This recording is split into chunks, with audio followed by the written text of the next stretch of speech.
Hey guys, what's up? In today's video, I'm going to show you how to boil a pot of water. I know it seems silly, but when we had a boil notice here in Texas a few days ago, we had to start boiling our water.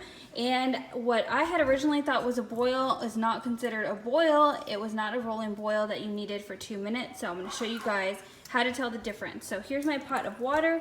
I'm going to go ahead and ignite and crank up to high. Time is 5:37, so we'll see about how long it takes to start bubbling. Again, this may vary by altitude or where you guys live. Starting to heat up, you can see the bubbles starting to form at the bottom, but they have not started coming up to the top quite yet, still over a high flame.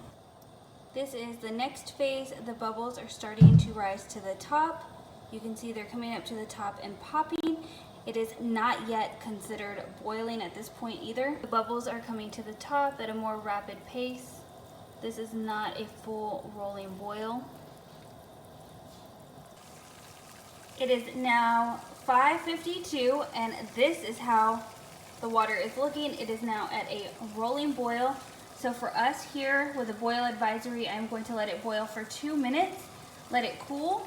And then I'm actually going to pour it in that pitcher so that we can use it to wash hands or brush teeth or do whatever we need to do with it.